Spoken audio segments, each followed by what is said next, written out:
ஆதியாகமம் 2.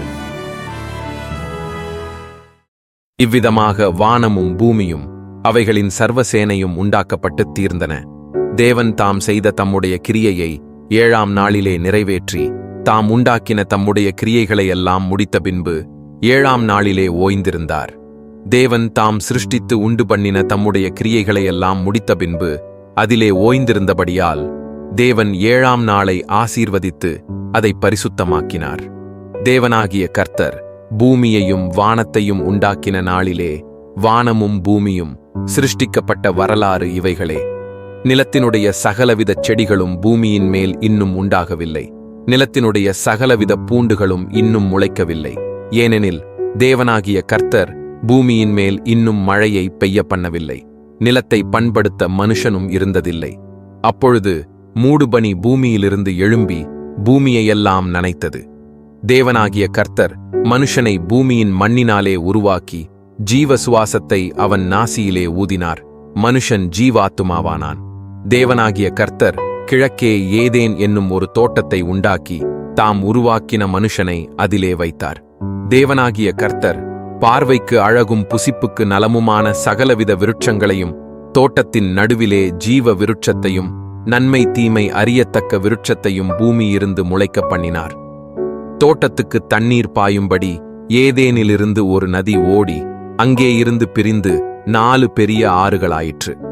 முதலாம் ஆற்றுக்கு பைசோன் என்று பேர். அது ஆவிலா தேசம் முழுவதையும் சுற்றி ஓடும். அவ்விடத்திலே பொன் விளையும். அந்த தேசத்தின் பொன் நல்லது. அவ்விடத்திலே பிதோலாகும் கோமேதக கல்லும் உண்டு. 2ஆம் ஆற்றுக்கு கீகோன் என்று பேர். அது எத்தியோப்பியா தேசம் முழுவதையும் சுற்றி ஓடும். 3ஆம் ஆற்றுக்கு இதெக்கேல் என்று பேர். அது அசீரியாவுக்கு கிழக்கே ஓடும். 4ஆம் ஆற்றுக்கு ஐப்ராத் என்று பேர். தேவனாகிய கர்த்தர் மனுஷனை ஏதேன் தோட்டத்தில் அழைத்துக் கொண்டு வந்து அதை பண்படுத்தவும் காக்கவும் வைத்தார். தேவனாகிய கர்த்தர் மனுஷனை நோக்கி, நீ தோட்டத்திலுள்ள சகல விருட்சத்தின் கனியையும் புசிக்கவே புசிக்கலாம். ஆனாலும் நன்மை தீமை அறியத்தக்க விருட்சத்தின் கனியை புசிக்க வேண்டாம். அதை நீ புசிக்கும் நாளில் சாகவே சாவாய் என்று கட்டளையிட்டார். பின்பு தேவனாகிய கர்த்தர், மனுஷன் தனிமையாயிருப்பது நல்லதல்ல, ஏற்ற துணையை அவனுக்கு உண்டாக்குவேன் என்றார்.